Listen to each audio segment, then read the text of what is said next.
avanzado ya en el tema introductorio, en la subrasante como variable de diseño y en lo correspondiente al tránsito como variable de diseño. Y entonces vamos ahorita a mirar este aspecto que es importantísimo para poder entender cómo es que funcionan los pavimentos flexibles. Vamos a ver varias teorías en las cuales se fundamentan esta parte del curso. Bueno, compartamos entonces la presentación. Vamos a compartir la pantalla.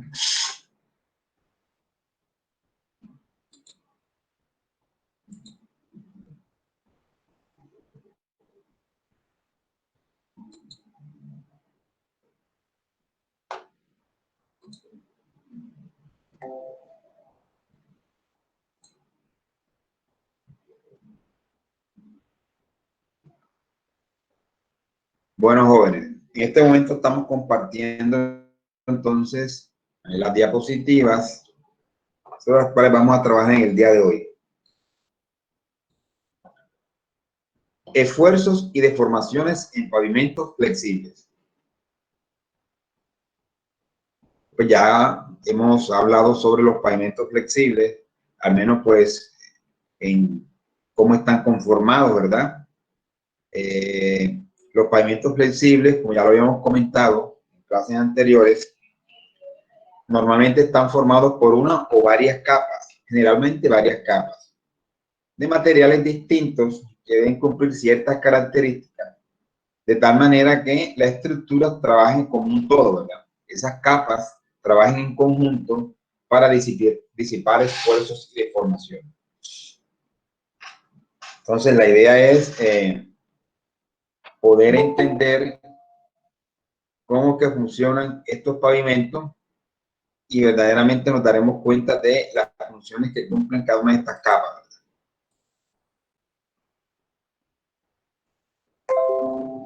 Bueno, cuando vamos a hablar de esfuerzos y deformaciones en pavimentos flexibles, pues debemos tener en cuenta de que los materiales tienen una calidad determinada, ¿cierto? Nosotros los ingenieros, pues, esa calidad, una de las maneras de representar esa calidad es a través de la resistencia de los materiales, ¿cierto? ¿Qué tanto resiste? ¿Qué tanto nivel de esfuerzo es capaz de resistir ese material o los materiales que conforman cada una de esas capas, ¿no? Pero para nosotros comenzar a respondernos esa pregunta, pues tenemos que tener claridad acerca de, bueno, esos esfuerzos, ¿por qué se generan dentro de esa estructura? Entonces, esos esfuerzos, gran parte de esos esfuerzos, pues, se generan como consecuencia de la acción del tránsito. Habrán otros esfuerzos que de pronto se generan por cambios de temperatura, incluso por cambios de humedad, pero que vamos a analizar en este momento y que son los que más afectan los pavimentos flexibles, son las cargas del tránsito. Entonces, vamos a hacer una evaluación de el efecto generado por las cargas del tránsito en lo que respecta a los esfuerzos y deformaciones que se generen en los pavimentos. Entonces, como las cargas del tránsito son las responsables de la generación de estos esfuerzos y deformaciones, debemos partir de una premisa. ¿Cuál es? Esto que es importante. Se parte del hecho de que las solicitaciones sobre la estructura deberán ser inferiores a la capacidad estructural de las diferentes capas que constituyen el pavimento. Es decir, que estas cargas del tránsito deberán tener un límite, ¿verdad? No puedan ser cargas muy grandes, cargas infinitas, no tendría sentido. Debe ser una cantidad finita. Y una cantidad o un nivel de carga, en este caso transmitida por los ejes, acorde con las normas, con lo establecido en las, como cargas máximas legales, y no cargas súper elevadas o excepcionales.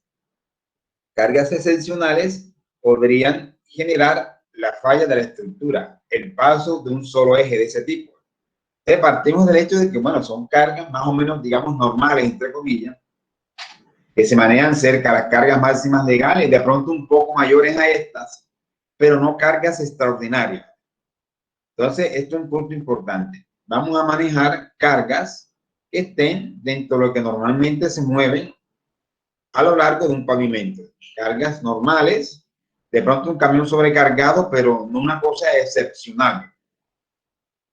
Entonces debemos tener eso en cuenta, de tal manera que tenga sentido hacer las suposiciones o aceptar las hipótesis que vamos a enumerar a continuación.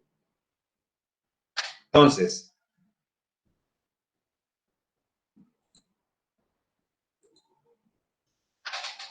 vamos a comenzar por el modelo más simple, el llamado modelo de Boussinet o modelo monocapa. Y la palabra monocapa hace referencia a que en este caso se va a trabajar o se van a determinar esfuerzos y deformaciones para un modelo conformado por un único material. Por eso se llama monocapa, es como si existiese una sola capa. La utilidad práctica de este modelo se centra en la solución de problemas asociados con la evaluación de esfuerzos, de flexiones o deformaciones para el caso de la subrasante, es decir, cuando solo exista la subrasante, o sea que no exista pavimento como tal. Entonces, en ese caso, podríamos aplicar esta teoría, cuando en realidad no exista pavimento, sino que tengamos únicamente la subrasante.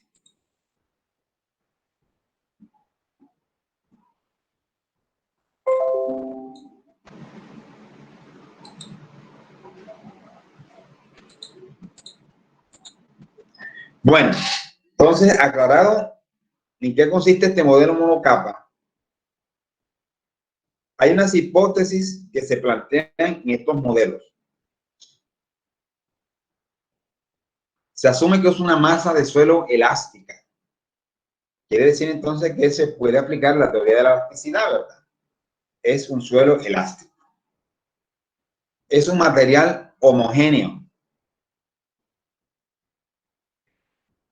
Es un material isotrópico. Sus propiedades son iguales indistintamente en la dirección que la miremos. Es un espesor finito que estamos evaluando hasta cierta profundidad y es una superficie horizontalmente infinita. Estas son las hipótesis del modelo de Boussinet.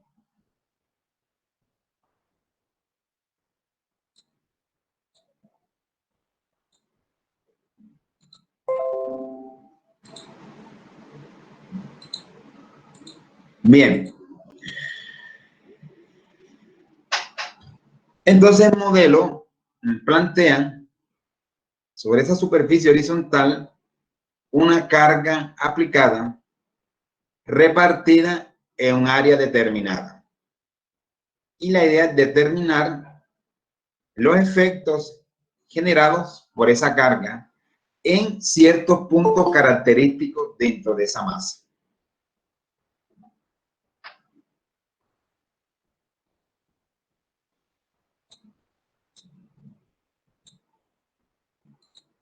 Bien. Entonces, modelo monocapa. Pues mono, una sola capa, ¿verdad? Y vamos a partir por el modelo original de Boussinet. Este modelo de Boussinet data del año 1885. Estamos hablando de más de 130 años. Y aún sigue vigente, ¿verdad? Importante entender lo de las hipótesis. Y con esta hipótesis, de alguna manera estamos simplificando las cosas, ¿verdad? Porque en la realidad, pues, en un suelo completamente elástico, ni mucho menos homogéneo, ni mucho menos isotrópico. y casi nunca va a ser perfectamente horizontal la superficie. Como quien dice, prácticamente ninguna de estas hipótesis las cumple 100%. Sin embargo, es una manera de simplificar el problema y de poder establecer modelos matemáticos a través de los cuales se puedan representar estos fenómenos y se puedan obtener algún tipo de respuesta cercana a lo que en la realidad sucede. Y es lo que se hace en todos estos modelos de ingeniería. Entonces, comenzamos viendo inicialmente un par de ecuaciones a través de las cuales podemos determinar esfuerzo vertical y horizontal bajo el centro de una carga circular uniforme. Aquí es importante aclarar lo siguiente.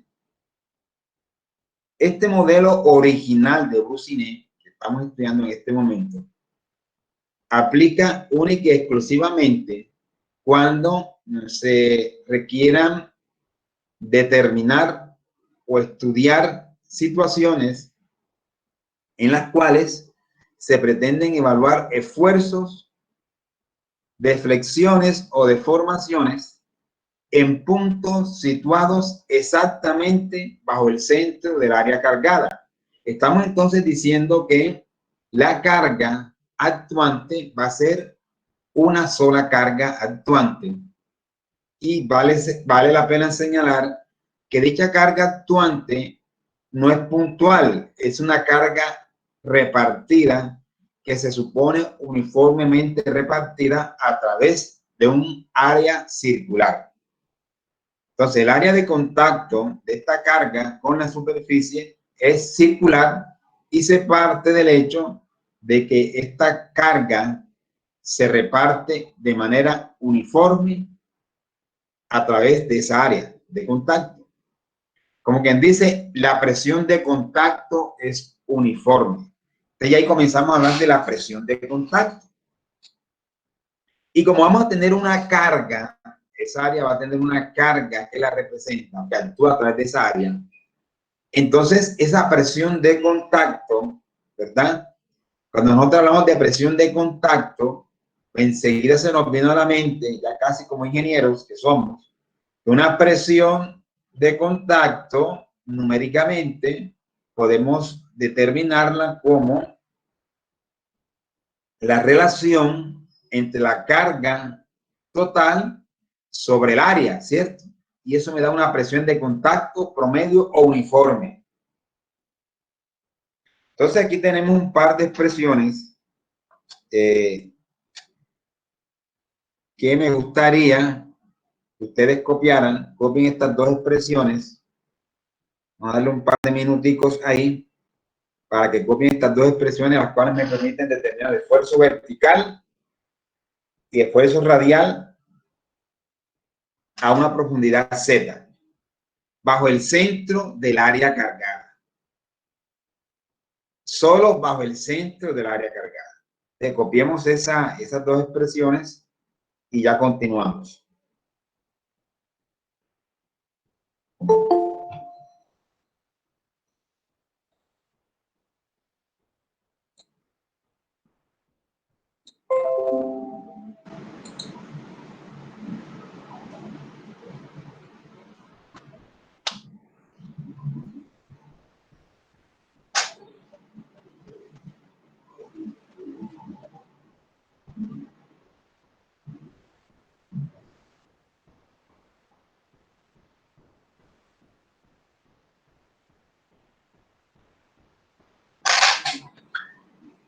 Bueno, en estas expresiones que estamos mostrando,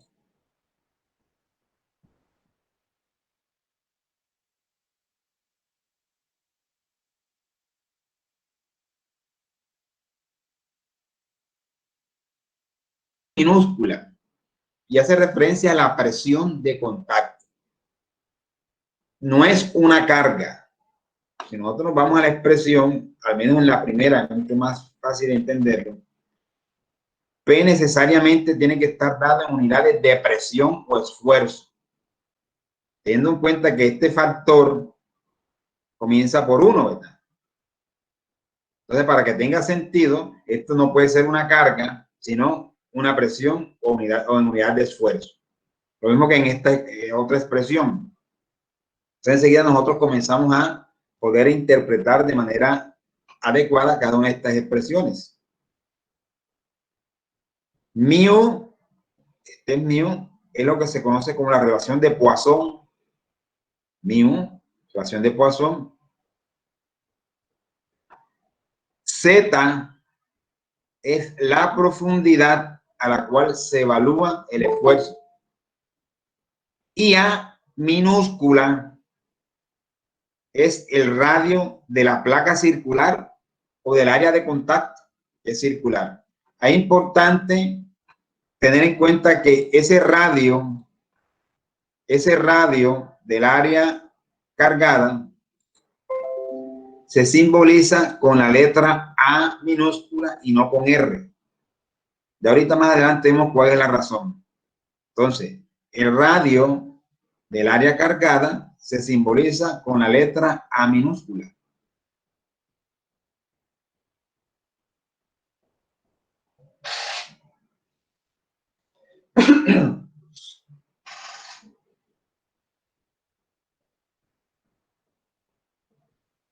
¿Ya copiaron, jóvenes? Espera, por favor, un momentico. Ok.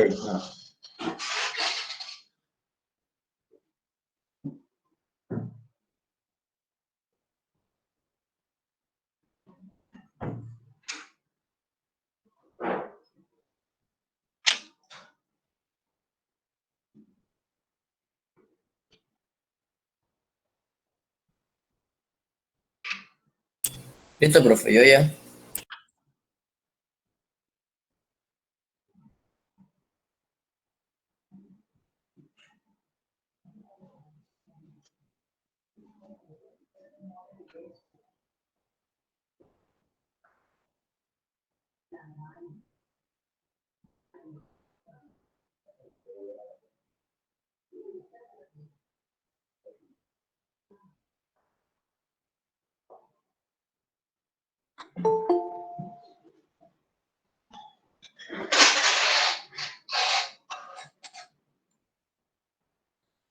Ok. Bueno, entonces continuemos. Bien.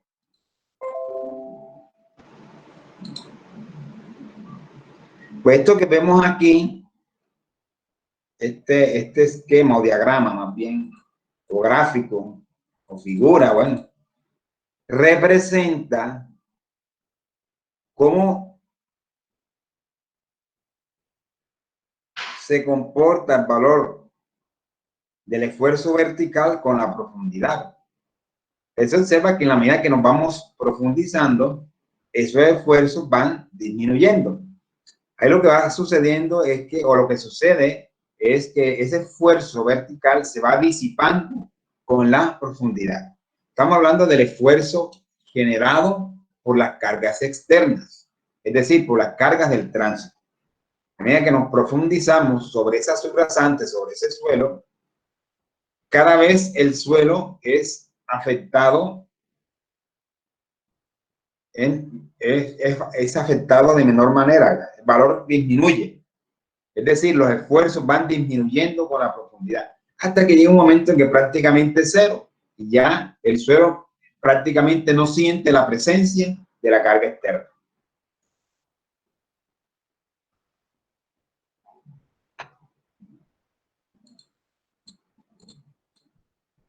Esto que está aquí ya es mucho más claro.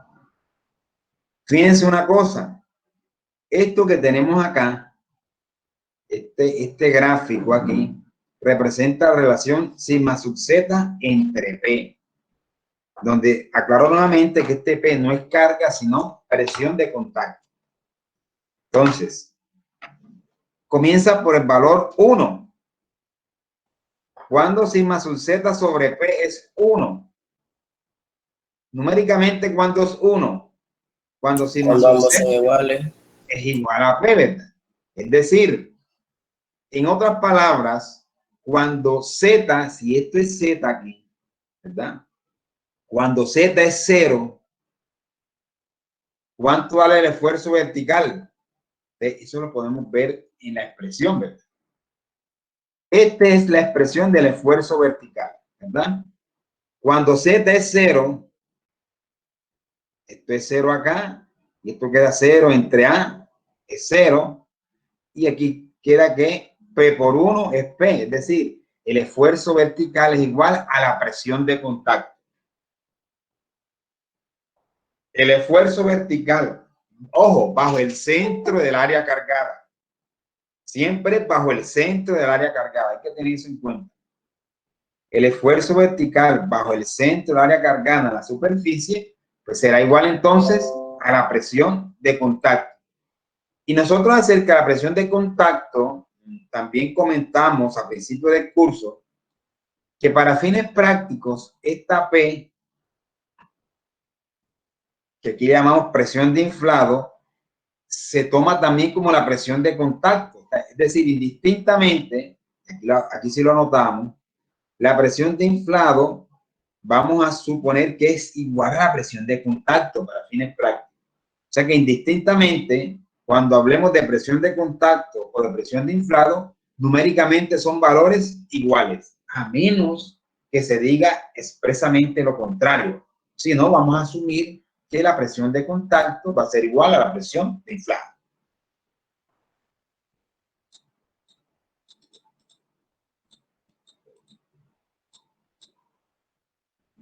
Aquí tenemos estas dos expresiones. Les recomiendo esta segunda expresión que tenemos acá, la que me permite determinar el esfuerzo horizontal a una profundidad Z bajo el centro del área cargada. En este caso, esta ecuación, digamos que está bien formulada. En el libro de Montejo hay alguna parte de expresiones por ahí que tienen unos errores en los signos. Creo que esta es una de ellas. Una parte del libro, creo que aquí coloco menos, aquí más. Bueno, creo que esta es una. Entonces, la correcta es esta. Esta es la correcta.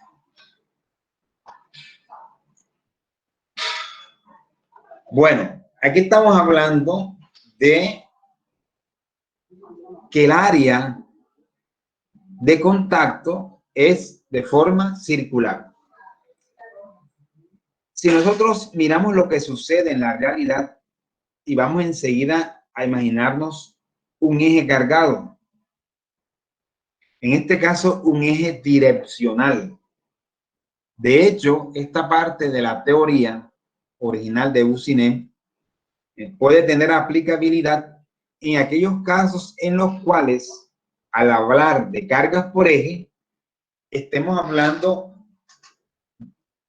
de manera particular de ejes direccionales, es decir, ejes simples con una llanta en cada extremo.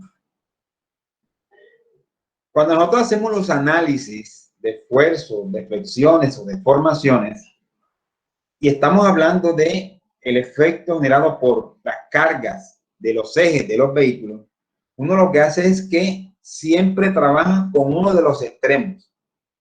Es como si uno hiciese, como si hiciera un diagrama de cuerpo libre en física, y entonces uno aísla el elemento o los elementos que, digamos, que le convienen para poder resolver de manera adecuada el problema. Entonces, vamos a tener en mente siempre que cuando vamos a hacer la evaluación de los efectos generados por los ejes sobre un pavimento, y vamos a hacer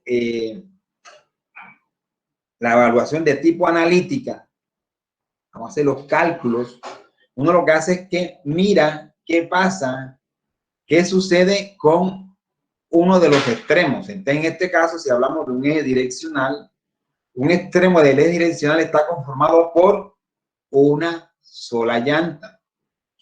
Y esta teoría original de Bussinet habla de que hay una sola carga. Entonces ya comenzamos a orientarnos acerca de qué tipo de problemas podríamos resolver con esta teoría. Solamente problemas asociados con cargas generadas por ejes direccionales con una sola llanta en cada extremo. Estamos asumiendo que la carga transmitida se da a través de un área circular, un área de contacto circular. Quiere decir entonces que las cargas transmitidas por las llantas al pavimento no se hace de forma puntual, ¿verdad?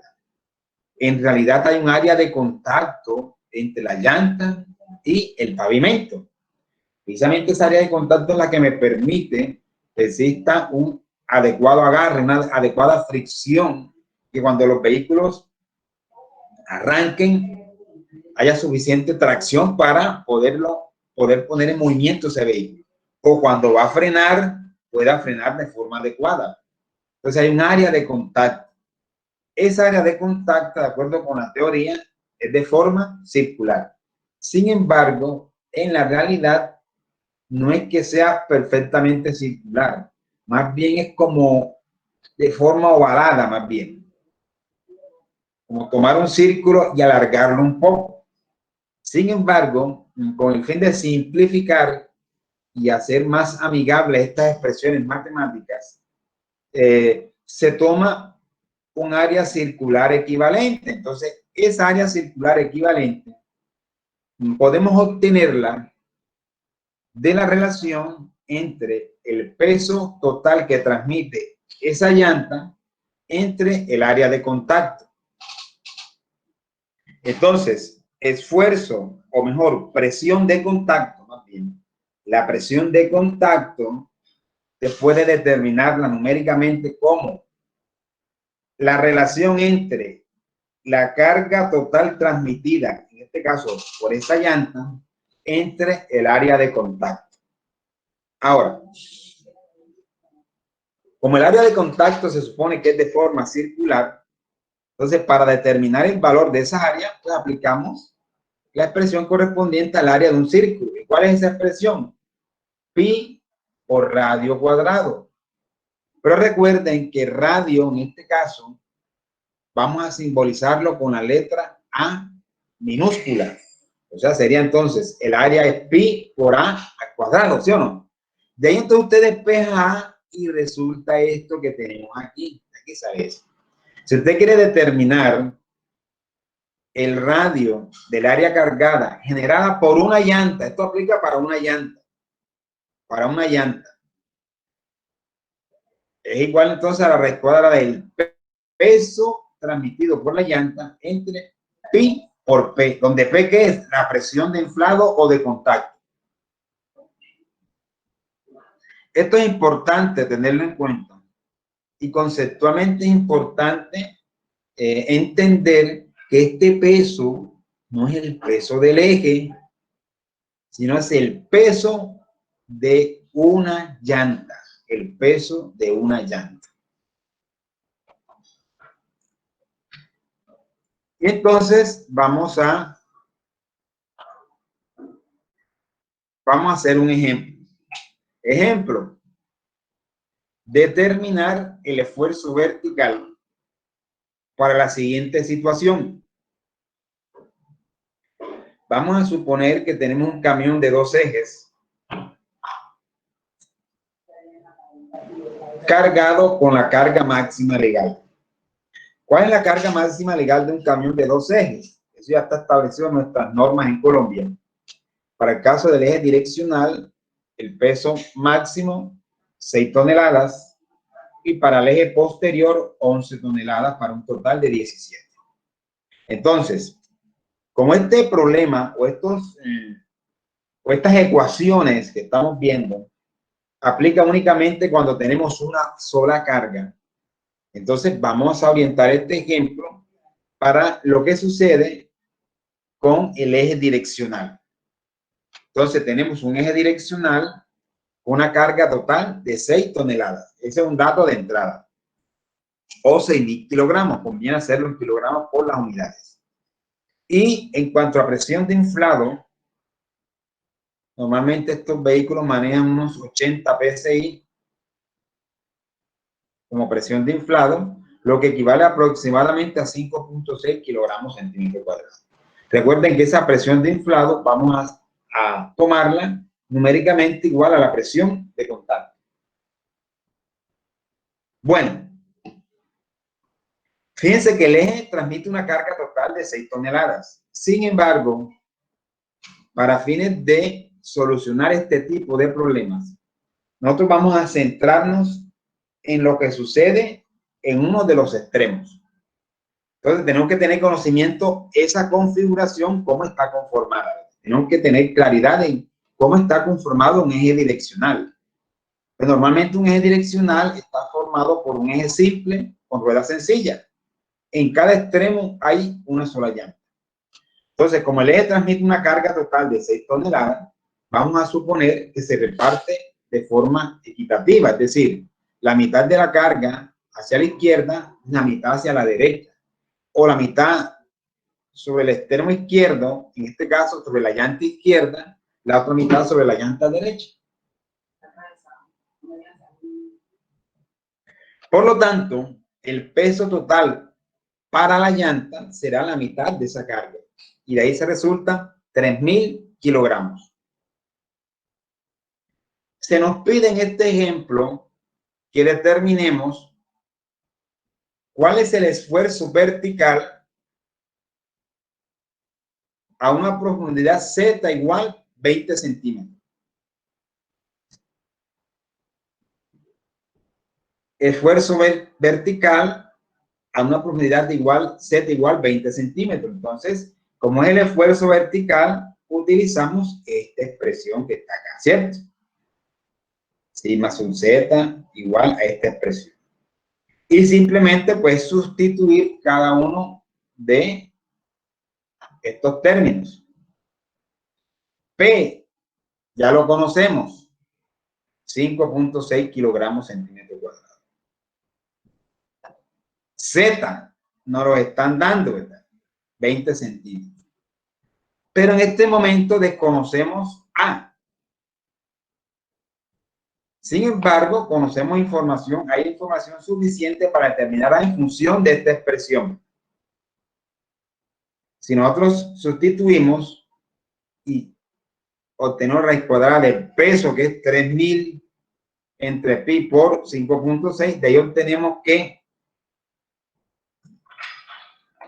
A es 13.06 centímetros.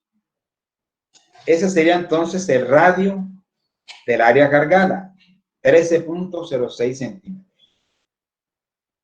Y ahora sí, aplicamos la expresión, simplemente es sustituir cada uno de estos valores, donde va P, 5.6, donde va Z, 20 centímetros, 20 centímetros, y A, 13.06 centímetros.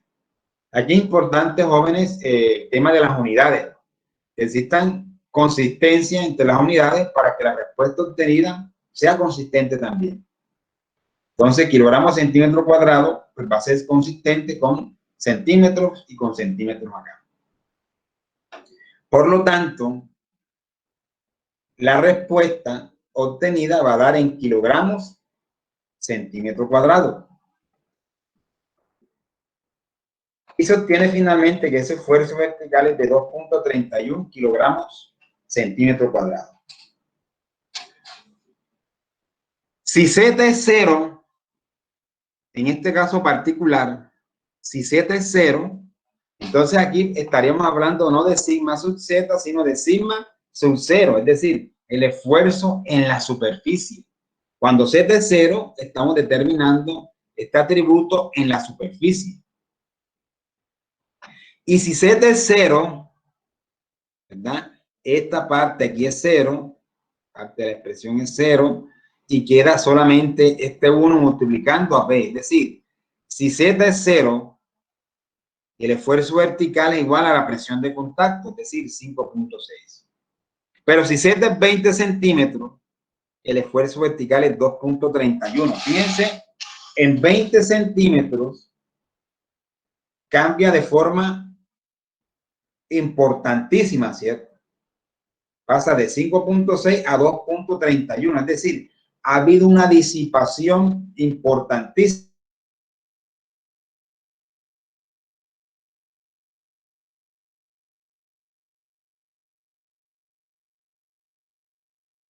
Quiere decir que esos primeros 20 centímetros de la subrasante están generando un trabajo tal que es capaz de disminuir el esfuerzo en una cantidad bastante significativa. Y si nosotros seguimos determinando esfuerzos a profundidades distintas o a mayores profundidades, seguramente ese nivel de esfuerzo va a ser cada vez menor, lo que nos estaré diciendo de cómo se está disipando el esfuerzo con la profundidad. Lo que veíamos jóvenes precisamente aquí, ¿verdad? Esa expresión no es otra cosa que esto. Esto que está acá es resultado de determinar el esfuerzo, cómo evoluciona el esfuerzo vertical bajo el centro del área cargada. Ojo, en todos los casos bajo el centro del área cargada. Cómo evoluciona con la profundidad. Va habiendo una disipación de esos esfuerzos.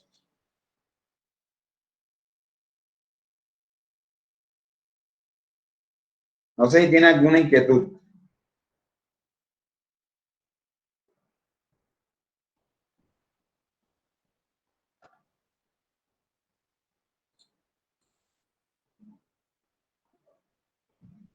¿Todo claro hasta el momento?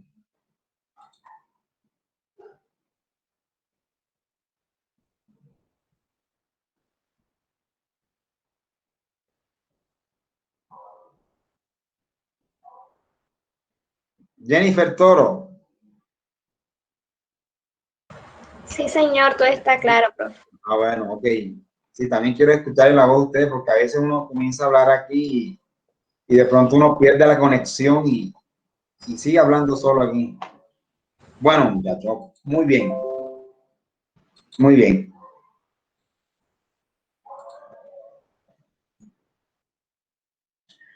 Pasamos ahora entonces, ya hemos visto cómo se determinan esfuerzos verticales y radiales a una profundidad Z bajo el centro del área cargada en la teoría monocapa, la cual aplica para problemas asociados solamente en donde se involucre la subrasante.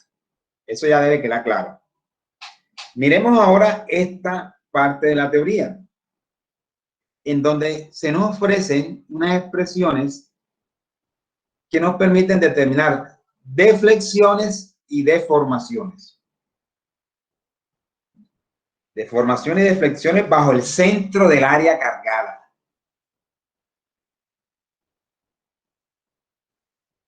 Entonces, por favor, cópiense esas expresiones.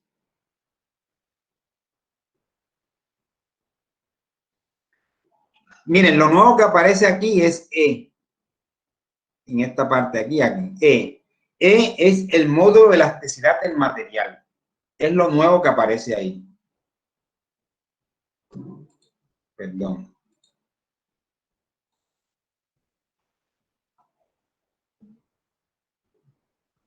Disculpe un momentico que estoy como... Bueno. Exacto.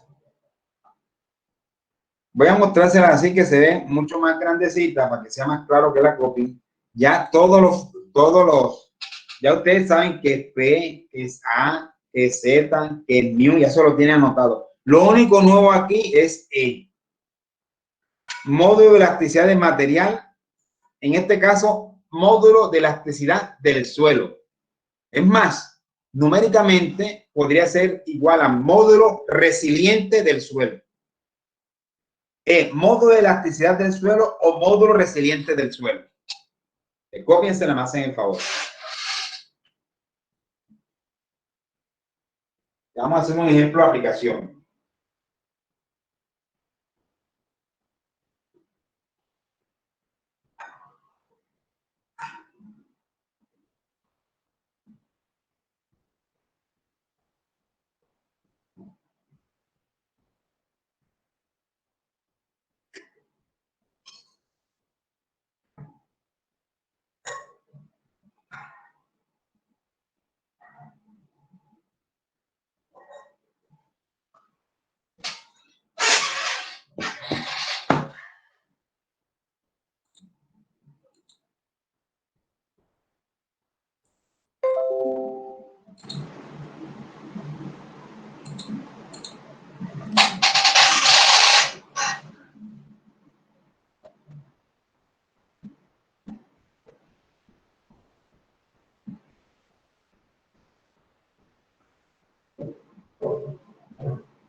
Bueno, jóvenes, aquí podemos observar lo siguiente, fíjense.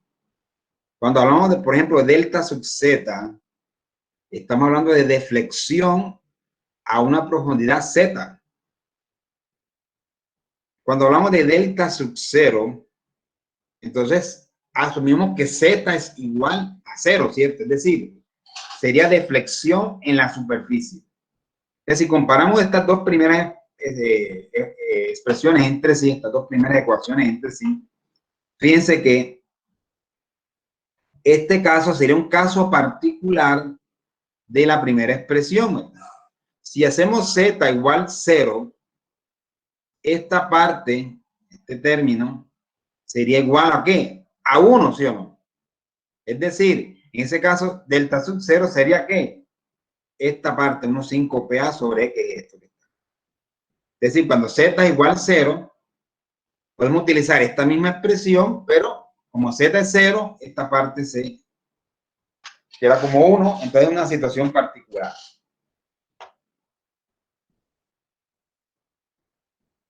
Un caso particular cuando hacemos z igual a 0.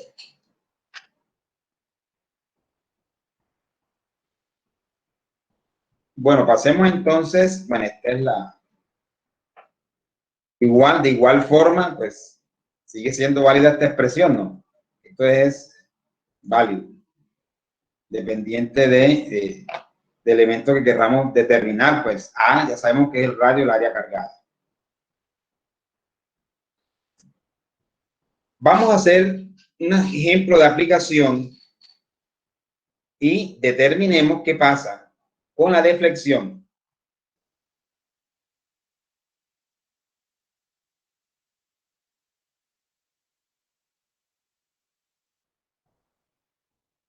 Representan deflexiones y las unidades utilizadas se dan en longitud. En longitud. En tanto que epsilon sub z hace referencia a deformación unitaria. O sea, que una cosa es deflexión y otra cosa es deformación. Estas deformaciones unitarias no tienen unidades, son adimensionales. Esa es una diferencia básica entre lo que es una deformación y una deflexión. Una deformación unitaria y una deflexión. Aclarado eso, hagamos el siguiente ejemplo de aplicación. Vamos a trabajar con el mismo eje direccional. Recuerden que toda esta parte de la teoría de esfuerzo y deformaciones puede tener aplicación para el caso de solamente ejes simples direccionales, tal como los conocemos nosotros. Entonces vamos a suponer que ese mismo eje direccional, tenemos ese eje direccional, pesa 6 toneladas, presión de inflado 5.6 kilogramos centímetro cuadrado, y en este caso me dan un dato adicional que es el módulo de elasticidad o módulo resiliente del suelo. 250 kilogramos centímetro cuadrado. Vamos a trabajarlo numéricamente igual a módulo resiliente para poder aplicar la teoría. 250 kilogramos centímetro cuadrado, ese sería un dato adicional. Nos piden entonces determinar la deflexión en la superficie, que sería delta sub 0, y la deflexión a una profundidad Z igual 20 centímetros.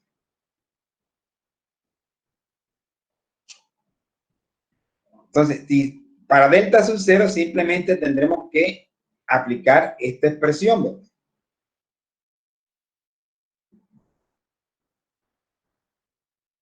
Y aquí tenemos esta parte. Delta sub 0 igual entonces a 1.5, que es esto que tenemos acá, por la presión de contacto 5.6, por el radio, que es 1306, entre el módulo de elasticidad 250. Y esto nos resulta igual a 0.44 centímetros. Reitero la importancia de tener cuidado cuando vamos a aplicar todas estas expresiones que hemos visto en lo que respecta a las unidades. Exista consistencia en unidades y que la respuesta final, en el caso de que contenga alguna unidad, se diga qué unidad. Yo no voy a decir, no, eso es 0.44. Sí, eso es igual a 0.44, pero 0.44 ¿qué son? Milímetros, centímetros. Hay que decir las unidades. Es fundamental. Hacemos entonces el procedimiento ahora para Z igual 20 centímetros. Y entonces aplicamos ahora sí esta parte, esta expresión. Aplicamos la expresión de simplemente sustituir en la expresión cada uno de los términos. P es 5.6. A 1306. E 250 por A, que es 1306. Ese 1306 lo obteníamos del ejemplo anterior, radio del área cargada. 1306 acá. Y 20, que es la profundidad. Al resolver me da 0.24 centímetros. Entonces, fíjense, si comparamos valores, la deflexión en la superficie generada por esa carga, transmitida por ese eje a través de la llanta, es de 0.44 centímetros. Y ya 20 centímetros está casi en la mitad, 0.24. Ya se siente menos el efecto. Y hay el desplazamiento. Es que esos jóvenes, esas deflexiones podrían verse también como unos desplazamientos. ¿Qué tanto se desplaza verticalmente un punto en la superficie? 0.44 centímetros. ¿Qué tanto se desplaza verticalmente un punto situado a 20 centímetros de profundidad? Se desplaza 0.24.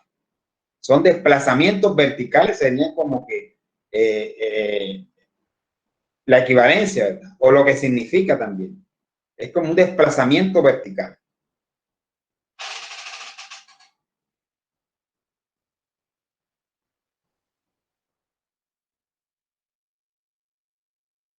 Bueno, en estas expresiones,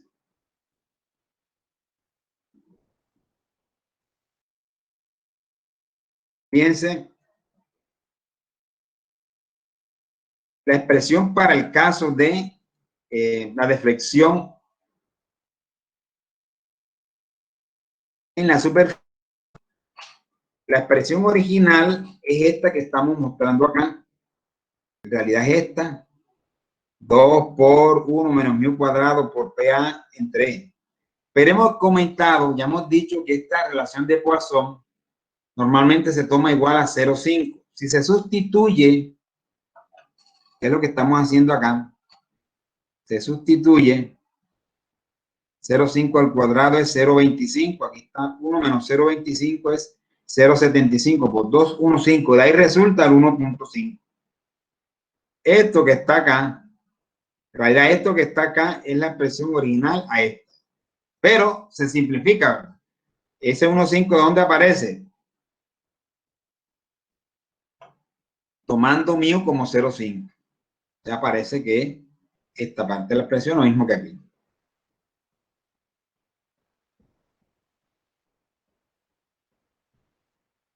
Pues aquí hay un ejemplo que ya ustedes podrían hacerlo, es similar al que hemos hecho. Cambian son los valores.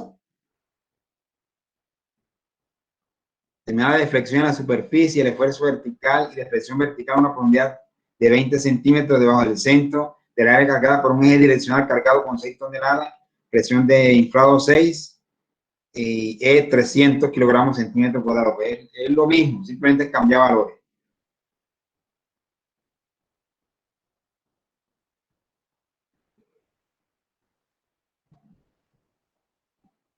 Inquietudes hasta el momento.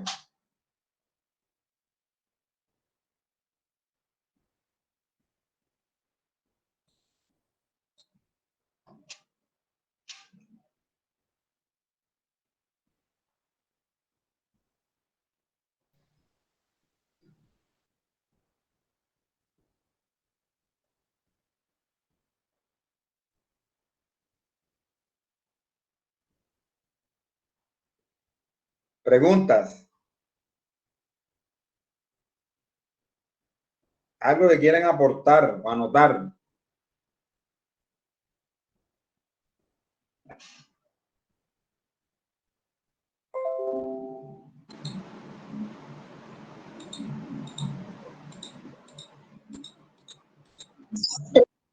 Sí, díganme.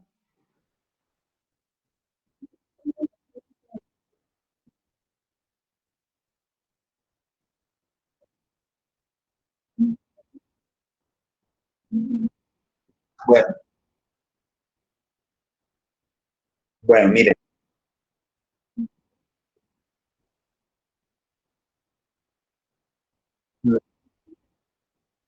Bueno, perfecto. Excelente pregunta. De alguna manera lo comenté, pero es bueno reiterarlo. Está muy bien la pregunta. Fíjense, nosotros en esta teoría,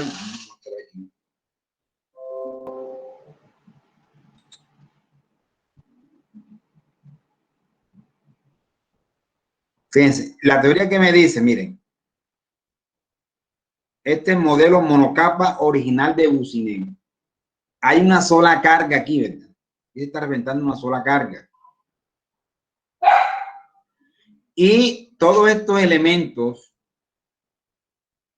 tanto las deflexiones como las deformaciones o los esfuerzos, siempre hemos reiterado que esos valores, esas ecuaciones que hemos visto, todas estas ecuaciones, todas estas ecuaciones, todas esas ecuaciones, todas estas ecuaciones, aplican únicamente para determinar esfuerzos, deflexiones o deformaciones en puntos situados exactamente bajo el centro del área cargada. Nosotros podemos mirar eso de decir centro del área cargada, puntos ubicados en el eje de simetría de la carga también. Entonces, si ese es el caso, esta parte de la teoría, a mí lo que me está diciendo entonces es que se aplica para un caso particular de carga, ¿sí o no? Es decir, yo solamente puedo evaluar con esta teoría, con esta que hemos visto hasta este momento, el efecto generado por una sola carga. Y esa sola carga, para fines prácticos, yo la voy entonces a llevar al caso en el cual tenga un eje direccional con eje sencilla en cada extremo. Porque recuerden, nosotros analizamos son los extremos. Siempre que vamos a hacer problemas de este tipo, miramos uno de los extremos. El izquierdo o el derecho da lo mismo si asumimos que la carga se transmite en cada eje de manera equitativa a ambos extremos, mitad y mitad, ¿verdad? Entonces, el eje direccional tiene una sola llanta en cada extremo. Por lo tanto, problemas asociados con los efectos generados por los ejes direccionales podríamos resolverlo con esta parte de la teoría. ¿Qué pasa entonces? Ni siquiera con un eje tándem ni trident, con un eje simple, pero de rueda doble en los extremos. ¿Qué pasa con un eje simple de rueda doble en los extremos? ¿Cómo está configurado ese eje? Bueno, ese eje es un eje simple, pero en cada extremo tenemos ¿cuántas llantas? 2 llantas, ¿cierto? Como tenemos 2 llantas, yo tengo que hacer el análisis de ese extremo del eje considerando el efecto no de una sola llanta, sino de las 2 llantas. Por lo tanto, ya esta parte de la teoría no me sirve, porque estamos hablando entonces de 2 cargas. ¿Por qué 2 cargas? Porque cada carga va a generar, cada llanta va a transmitir una carga, cada llanta va a generar un área de contacto individual de cada una. Es decir, necesito determinar el efecto de las 2 cargas generado por las 2 llantas. Por lo tanto, esta teoría no me sirve. Conclusión. La teoría monocapa original de Boussinet, ojo, estoy siendo explícito. La teoría monocapa original de Boussinet, porque ahorita ya vamos a ver, a continuar la teoría monocapa, pero un poco más avanzada. Una teoría extendida. Ya ese es un complemento de la teoría que tiene en cuenta otras consideraciones. Pero hasta el momento, estas ecuaciones que hemos visto de la teoría original de Boussinet, tal como las hemos visto, solamente tienen aplicación para problemas asociados a ejes direccionales que tengan una sola llanta en cada extremo. O podrían estar asociados, incluso de pronto puede que no sea una llanta, sino que sea una carga en forma circular que esté actuando sobre la subrasante. También aplica. Estamos hablando de las llantas porque, bueno, para asociarlo con el tránsito, pero también se pueden solucionar problemas en donde en vez de la carga transmitida por una llanta, sea la carga transmitida a través de una placa circular que genere un área de contacto con la subrasante y que a través de esa área circular se transmita una carga. También aplica la teoría. No sé si quedó clara la respuesta.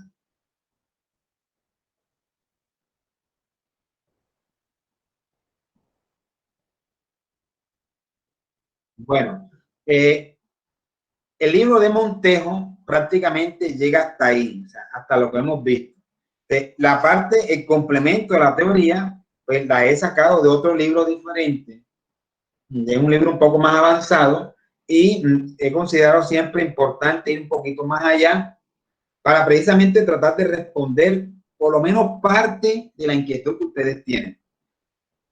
Porque veremos que de forma manual, así como lo estamos haciendo, vamos a llegar únicamente a evaluar hasta ejes simples con rueda doble.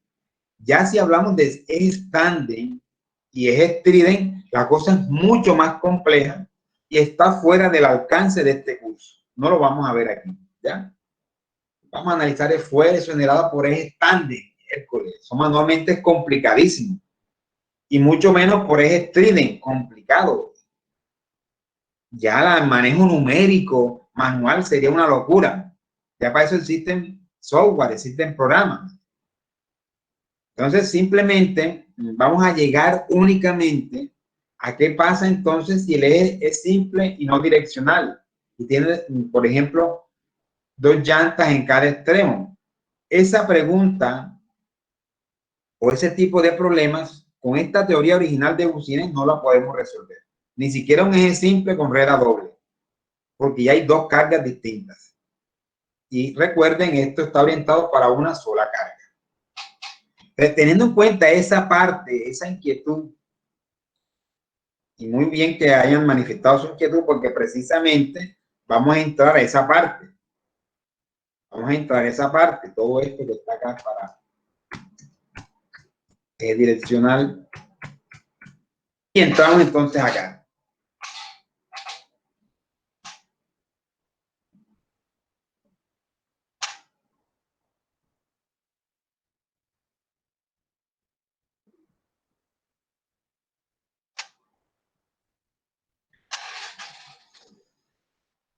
Vamos, yo creo que aquí hasta vale la pena cambiar este título.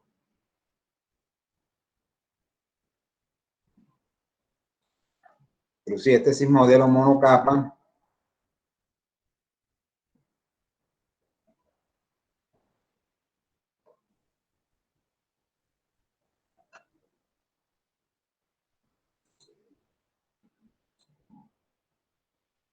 Y podría ser más bien así. Posterior a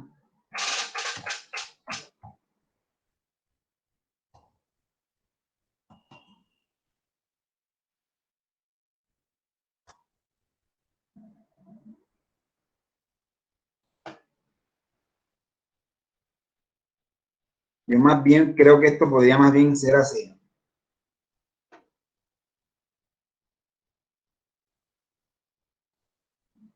Esto que vamos a ver a continuación sigue siendo modelo monocapa, pero posterior a Boussinet, un poco más avanzado.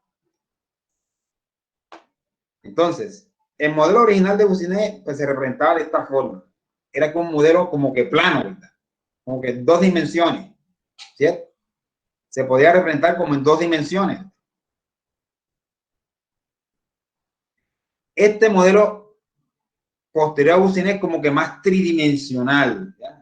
Es un modelo más completo. En este modelo posterior a Boussinet, pero es monocapa, pero es posterior a Boussinet. O sea que es un modelo diferente. Es posible evaluar el efecto generado por una, en este caso por una carga, hay una carga, pero se puede generalizar para varias cargas, ¿ya? De que hay una carga. ¿Qué es lo diferente con respecto al modelo original de Boussinet? Lo diferente es que el punto sobre el cual se van a evaluar el efecto de esa carga externa está ubicado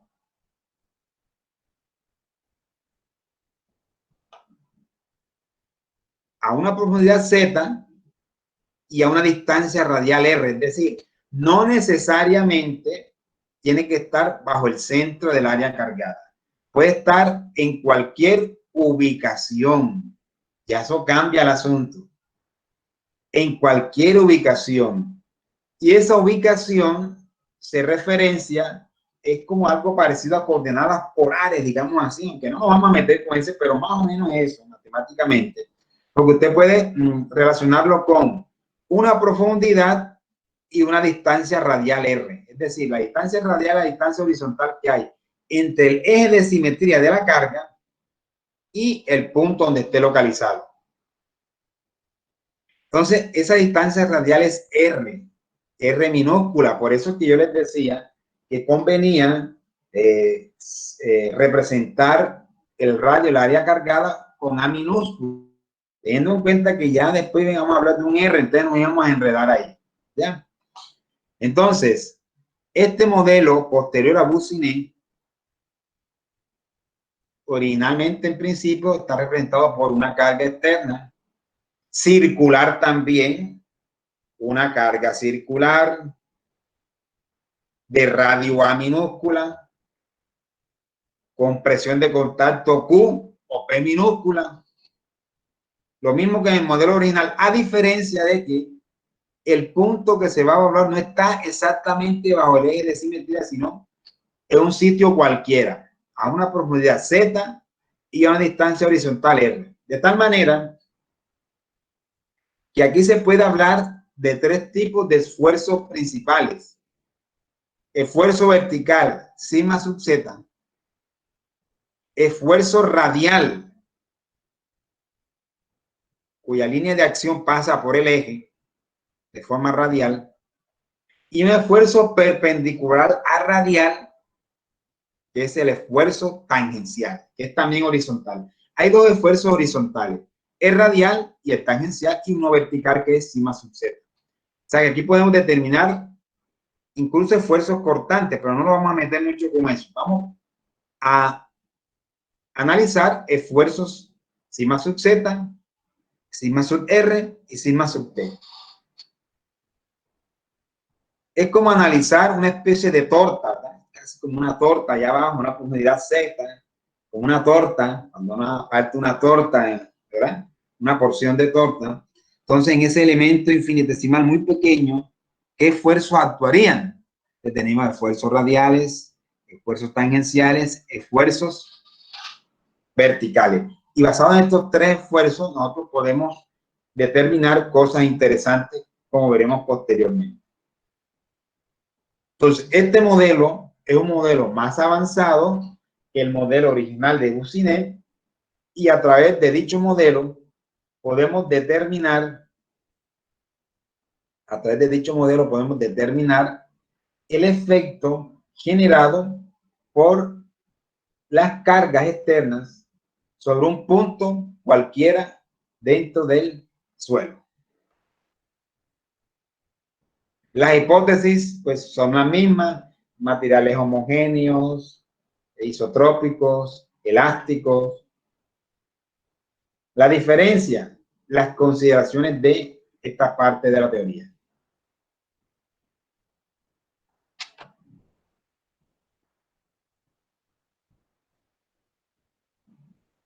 Entonces, miren, vamos a ver esto.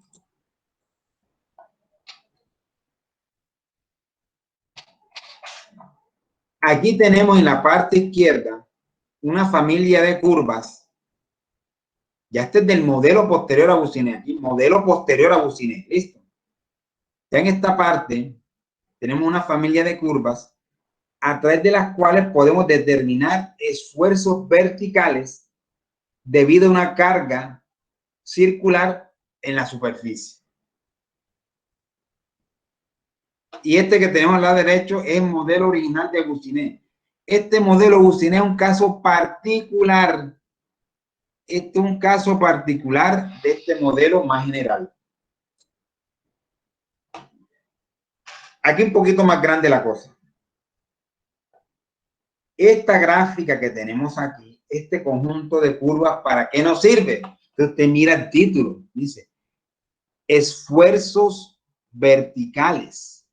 Esfuerzos verticales debido a una carga circular. ¿Cómo funcionan estas gráficas? ¿Cómo funcionan estas gráficas? En estas gráficas, en las abscisas, en escala logarítmica, tenemos la relación sigma, en este caso, como es de esfuerzo vertical, sigma sub z entre Q por 100. Es decir, esto está en términos porcentuales. La relación porcentual entre sigma sub z y Q. Cuando z es 0, entramos acá. Cuando z es 0, ¿qué pasa ahora? Al responder eso, complementemos los otros elementos que hacen parte de esta serie de gráficos. Inclusive, miren, me adelanto un poquito. Tengo esta que es esfuerzo vertical, que es esta que está acá. Este que es esfuerzo radial. Y este que es esfuerzo tangencial. Son gráficas similares, conformadas constituidas de la misma forma. ¿Cómo están constituidas estas gráficas?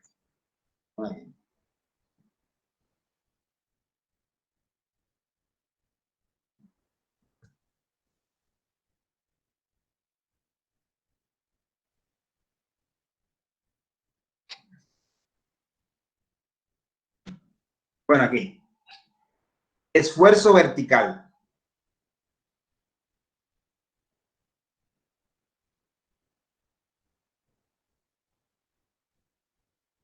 Así que me conviene de pronto más hacerlo así. Aquí tenemos esfuerzo vertical, ¿no?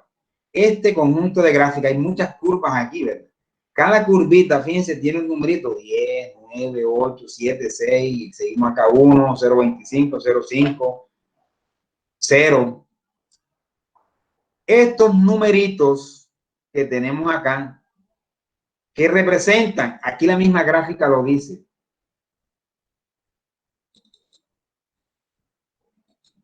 Dice, los números sobre las curvas indican la relación R sobre A. Los numeritos sobre las curvas, o sea, todos estos numeritos, todo esto que ustedes ven aquí. Cada curva tiene un numerito. ¿Ese numerito a qué corresponde? A la relación R sobre A. Es decir, a la relación entre la distancia radial del punto y el radio del área cargada. Esos son, digamos, son datos que uno tiene que conocer, ¿verdad? Uno tiene, bueno, ¿a qué distancia radial R del eje de simetría voy a determinar el esfuerzo? ¿Qué características tiene la carga? Es decir, ¿cuál es la presión de contacto? ¿Cuál es la carga total? ¿Cuál es el radio del área cargada A? Ahí están. Entonces, con esos elementos yo comienzo a responder esto. Entonces, yo determino numéricamente cuánto es R, es decir, distancia radial, entre A, radio del área cargada. Y eso me va a dar un valor. Yo tengo que ir con ese valor, mira, ¿cuál de las curvas, a cuál de las curvas corresponde o está próximo a ese valor? De tal manera que yo trabajaré con la curva que contenga ese valor. Esa será mi curva para resolver el problema. Entonces, mirando esos numeritos, ¿verdad? Cuando la distancia radial R es 0, quiere decir que estamos bajo el eje de simetría. Ese sería el caso particular de la teoría original de Goussinet. En ese caso aplica esta curvita, miren aquí. ¿Está bien? Aplica esta que está acá. Aquí está con esta flechita roja. Este 0 significa relación R sobre A. Es decir, cuando la distancia radial es igual a 0, estamos trabajando en el eje de simetría. Es decir, vamos a determinar el esfuerzo bajo el centro del área cargada. ¿Y eso qué sería? Si estamos hablando del esfuerzo vertical, sería la teoría original de Goussinet. Ya tenemos claro qué son esos numeritos en todas estas curvas. En este caso, estamos hablando de el esfuerzo vertical. El esfuerzo vertical, figura 2.2. Y entonces, en las abscisas, decíamos que en escala logarítmica, tenemos representado de forma porcentual la relación sigma sub z entre Q. Entonces, si z es igual a 0, estaríamos en la superficie. Y R es 0, ese sería el caso particular de Goussinet. ¿Cuánto vale sigma sub z entre Q? Fíjense aquí, venimos acá. Vale 100. ¿Qué significa? 100%, es decir, sigma sub z entre Q igual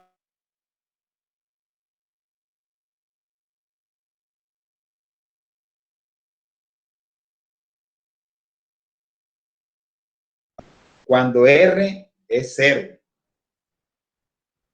Y si nosotros aplicamos esta curva y le damos valores, la respuesta es encontrada en cualquier caso cuando R es 0.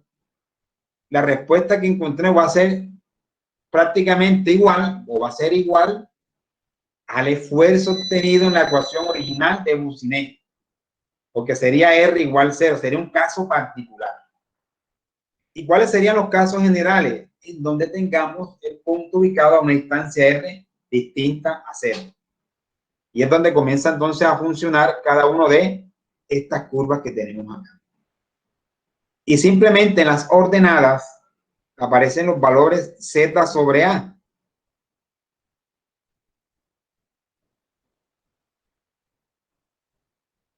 Entonces, vamos a hacer un ejemplo de aplicación. Vamos a hacer un ejemplo de aplicación. Y nos vamos entonces con la carga máxima legal.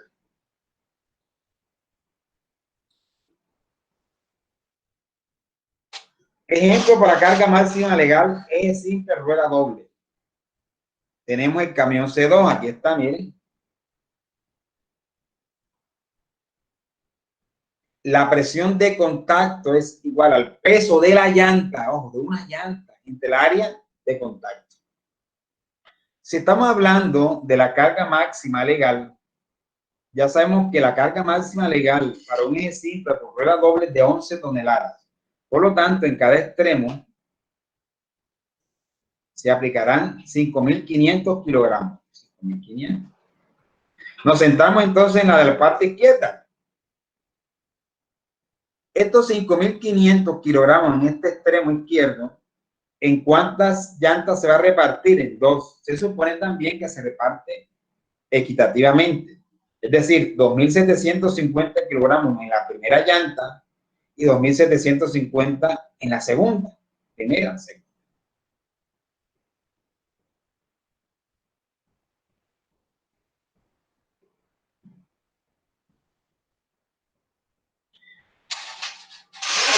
Vamos a determinar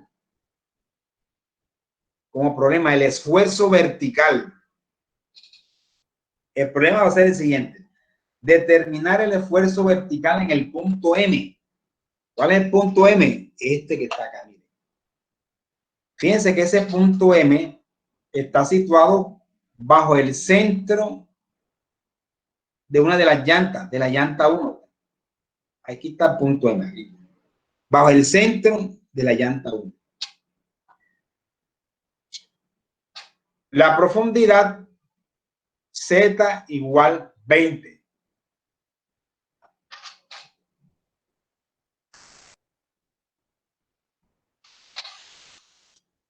Por otra parte, la presión de contacto es de 80 PSI, es decir, 5.6. Estos son 5.6 kilogramos centímetros cuadrados. No lo coloqué, pero debemos entenderlo así. Y al determinar el radio del área cargada, si usted hace el ejercicio, eso da aproximadamente 12.5 centímetros. Al aplicar esta expresión, 12.5 centímetros. Bueno, aquí hay algo importante. Esta parte que está acá, jóvenes, S sub D. ¿Qué es S sub D? S sub D vamos a tomarlo como la distancia centro a centro entre las llantas. Distancia centro a centro entre las llantas. Esa distancia centro a centro entre las llantas, usted podría medirla y dar el dato. No, eso da 36 centímetros, da 38 centímetros, usted la midió. O de forma aproximada, se acepta, si no tenemos esa medida físicamente, se acepta que se tome igual a esta expresión. Ojo con eso. La distancia centro a centro entre un par de llantas es igual a 3 veces el radio de contacto. En este caso en particular, como ya determinamos cuánto era la A, entonces 3 veces A sería igual a 37.5 centímetros. Entonces, si no tenemos información particular acerca de cuál es la distancia real medida entre el centro de las áreas, perdón, entre el centro de las llantas, si no tenemos ese dato medido, podemos tomarlo como 3 veces A. De aquí en adelante, si hay un problema en el cual yo no les digo a ustedes, no les doy como dato de entrada la separación entre los centros de las llantas. Si yo no les doy ese dato, ustedes van a proceder de esta forma. Va a decir que esa distancia centro a centro entre las llantas, eso da igual a 3 veces A. En este caso da 37,5. Entonces, como yo quiero determinar el esfuerzo vertical, fíjense que para determinar el esfuerzo vertical, yo necesito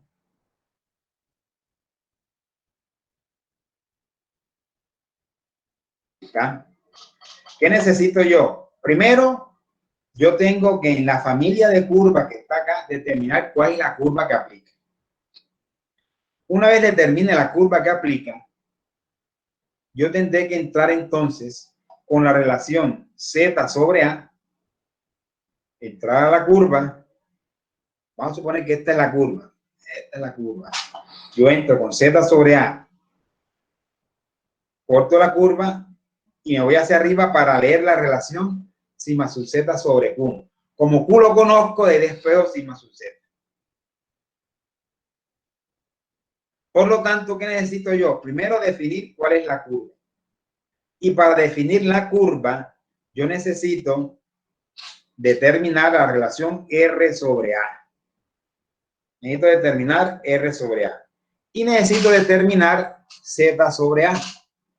R sobre A y Z sobre A. Entonces, en este problema,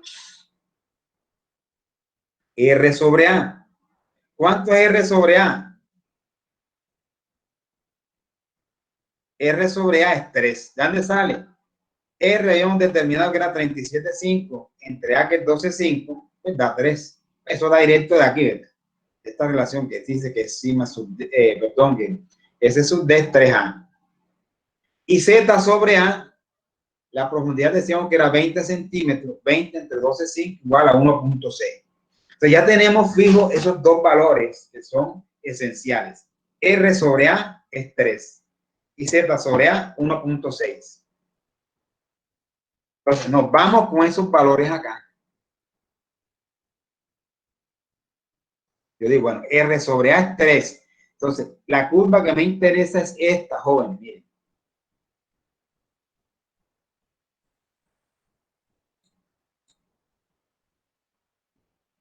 La curva que me interesa es esta.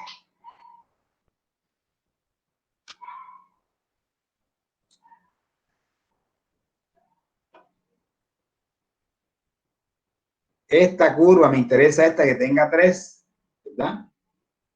Y por otra parte, ya tengo identificado la curva que es esta.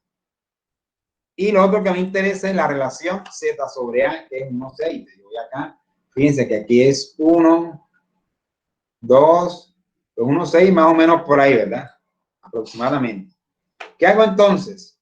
Yo genero una horizontal o una paralela a esta línea más bien, que pase por el punto Z sobre A 1,6, que está. Y esto lo llevo hasta cortar la curva que me interesa, que es esta que está acá, la de 3. Luego, en este punto, yo trazo una vértice, termino aquí.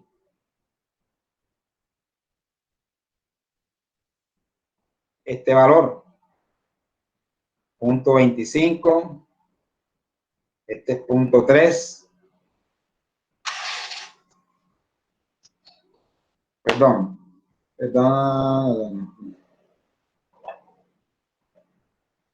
Bueno, disculpen un momentico, estoy usando la curva que no es. La familia, discúlpenme ahí, realidad. A ver.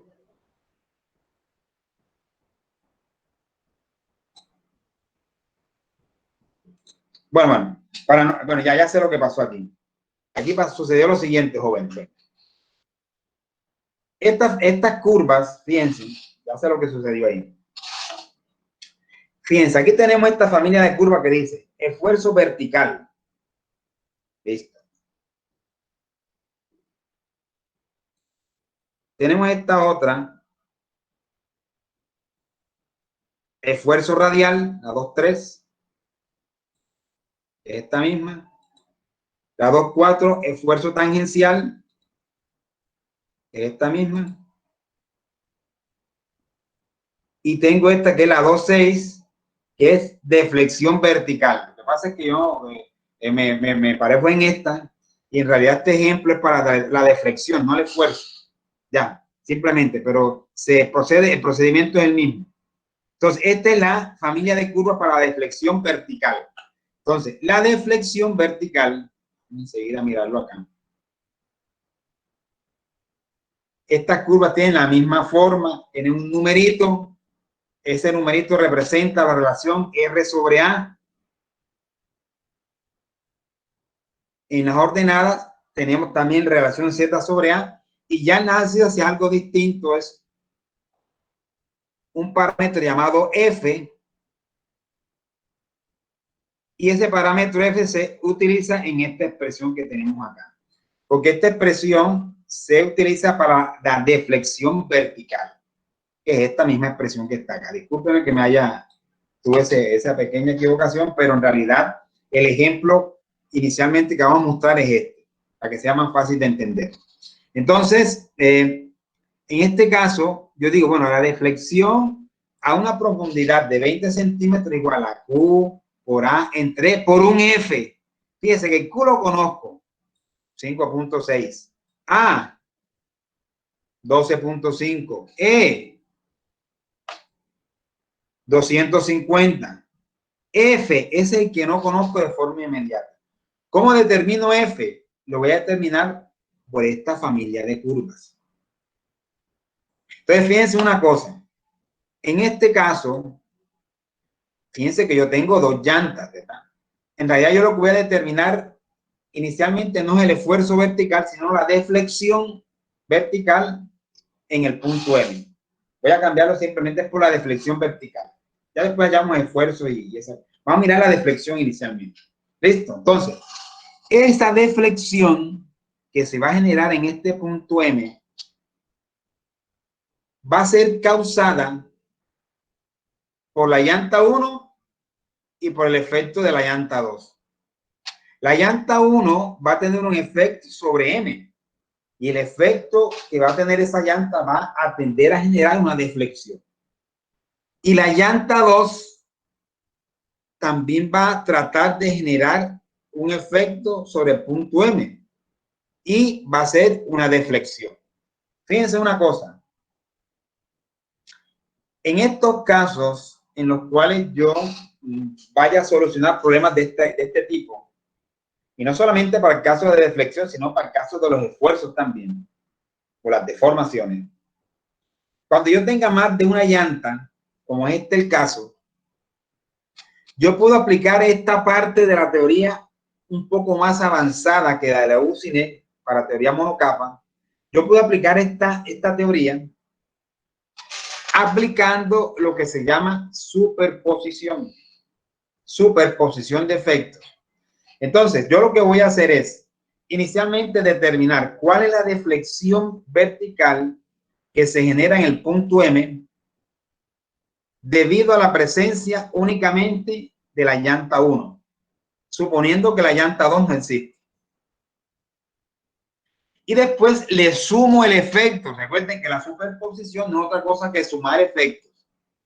Luego entonces determino, suponiendo que la llanta 1 no existe, determino en este punto M cuál sería la deflexión vertical generada por la llanta 2.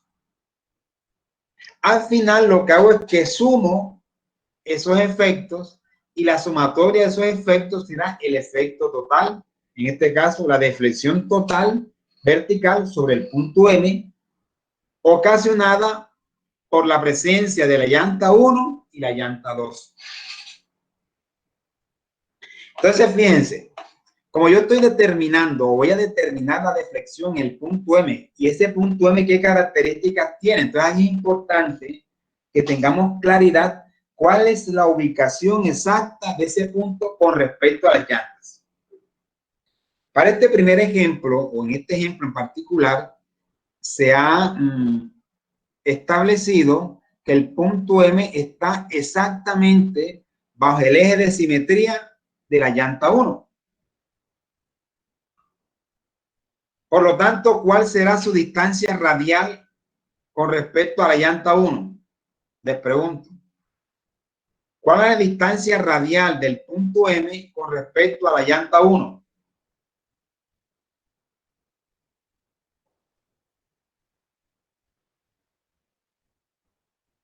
Si el punto M está bajo el eje de simetría de la llanta 1, está exactamente bajo el centro del área cargada de la llanta 1, ¿cuál sería la distancia radial de M con respecto a la llanta 1?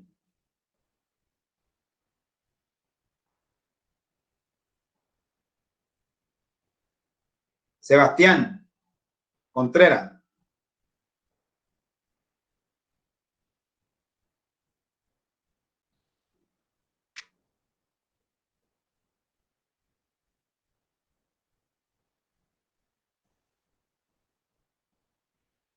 A ver, ¿quién me dice?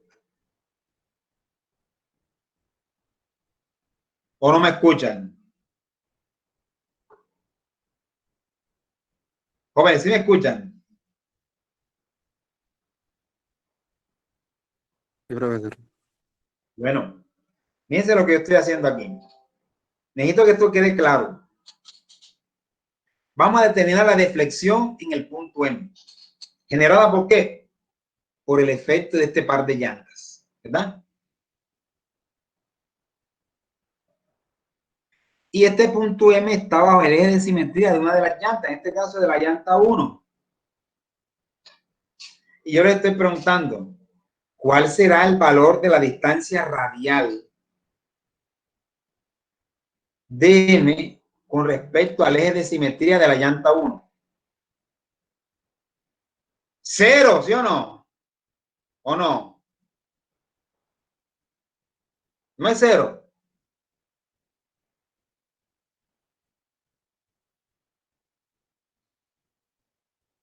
¿Sí tienen claro que es cero?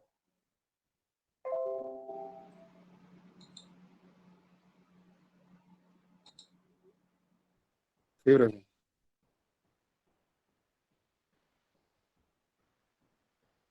Mira acá a la izquierda, en la parte izquierda, cómo es el modelo. Yo tengo un punto M, un punto aquí, en este caso M, punto M está aquí, a una distancia R, pero si M está aquí, bajo el eje de simetría de esta llanta, ¿cuánto vale R? Cero, ¿sí o no? Por lo tanto, yo les he dicho, miren, jóvenes, cuando uno resuelve este tipo de problemas, conviene hacerlo por superposición de efectos. Entonces, en este problema me están pidiendo determine cuál es la deflexión vertical en el punto M. Me dicen, ¿qué características tiene ese punto M? Hombre, él está localizado a una profundidad Z igual 20 centímetros y está bajo el centro de una de las llantas. Entonces, está bajo el centro de la llanta 1, por lo tanto, la distancia radial R de ese punto con respecto a esta E de simetría de esta llanta, ¿cuánto es? 0. Y yo les pregunto a ustedes, ¿cuál será entonces la distancia radial de M con respecto al eje de simetría de la llanta 2?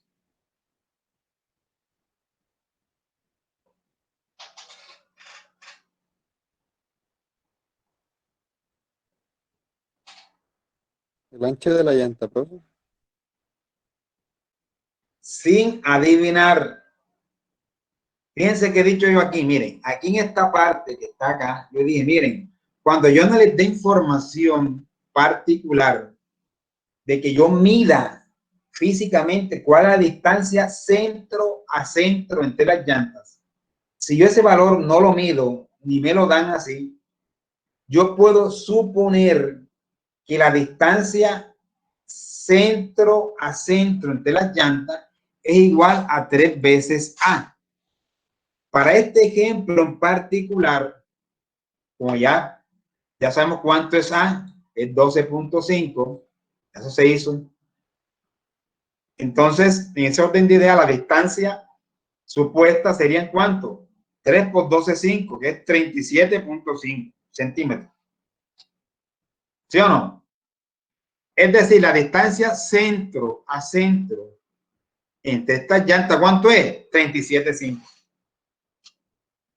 Y entonces yo les pregunto, ¿cuál es la distancia radial del punto M con respecto a la llanta 2?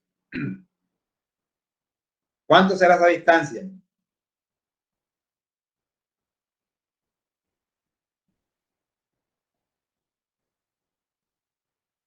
37.5, profesor. 37.5, ¿sí o no? Claro que sí. 37.5. Entonces, como hay que superponer efectos, yo me voy acá, entonces digo, bueno, vamos a trabajar primero con lo que sucede o el efecto generado por la llanta 1. La llanta 1, fíjense, si hablamos de la llanta 1, ya sabemos que la distancia radial de la llanta 1 con respecto a M, ¿cuánto es? 0, ¿verdad? Es decir, R sobre A, ¿cuánto es? 0. Entonces, vamos acá y para la llanta 1, R sobre A es 0. O sea, vamos a trabajar ¿con cuál curva? Con esta, miren. La primera curvita que es la 0, este numerito. Ese 0 significa R sobre A es 0. Vamos a generar cuál es la deflexión generada por la llanta 1 sobre el punto M. Ya sabemos que la curva es esta. Paso siguiente. Determino en esta curva, aquí en esta parte de la escala, Z sobre A 1.6. Aquí está. Trazo la línea. Vamos aquí a trazar. Vamos a hacer lo siguiente. Copiar aquí.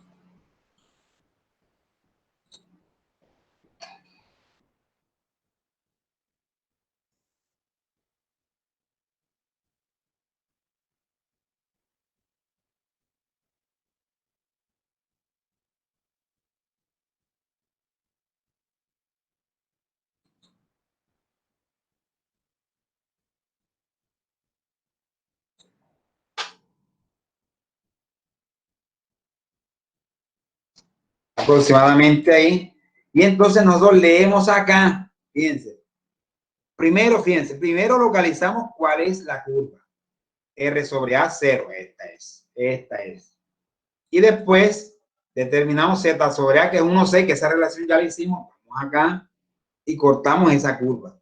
Luego nos vamos a ese punto de forma vertical y leemos acá el valor de F. F vale ¿cuánto? 0.8. Aquí está, miren. 0.8. Entonces decimos, delta igual 5.6, eso no cambia. A, 12.5, eso no cambia. E, entre 250, eso no cambia. Entonces, la primera, digamos, el efecto generado por la primera llanta, ¿daría cuánto? El factor es 0.80. ¿Más cuánto? Este numerito que está acá, ¿dónde va a salir? Este sale de acá, jóvenes, miren. ¿Qué pasa en la segunda llanta? Vamos ahora a determinar cuál sería el efecto o la deflexión generada por la llanta 2. Para la llanta 2, Z sobre A no cambia, es 1,6. Pero R sobre A sí cambia. ¿Por qué? Porque R ¿cuánto es? 37.5. Entre 12.5 es 3. Por lo tanto, para el caso de la segunda llanta, a mí me interesa es determinar el factor para la curva R sobre A igual 3. Hacemos lo mismo. Z sobre A 1.6. Cortamos esa curva. Acá nos vamos vertical hacia acá. Y acá leemos 0.25, 0.3, esto casi 0.28. Entonces, de ahí sale el 0.28. De ahí sale este 0.28. ¿Ya? Sumamos los efectos. ¿Qué efecto? Este más este. Sumado da 1.08. Resolvemos y nos da que eso es 0.302 centímetros. Conclusión, la deflexión en el punto M generado por este par de llantas que está acá con esas características es de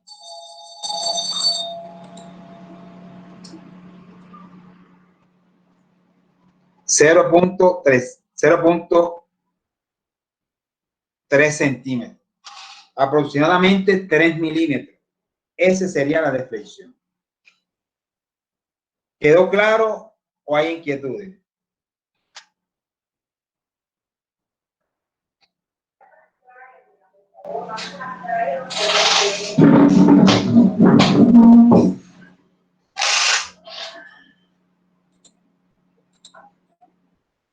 Jóvenes.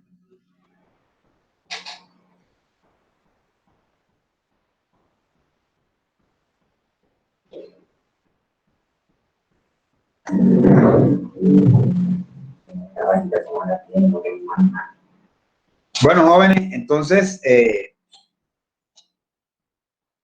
dejemos ahí y continuamos entonces el próximo miércoles. Ya el otro lunes sí vamos a comenzar los laboratorios, la otra semana empezamos los laboratorios.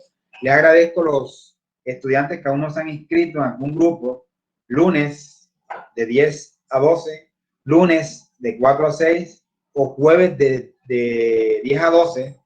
Se pueden inscribir en cualquiera de esos grupos. No hay limitación de grupos en cada uno de ellos, porque como estamos virtuales no hay inconveniente. Entonces, jóvenes, no siendo más, nos vemos el próximo miércoles, Dios mediante. Que pasen bien.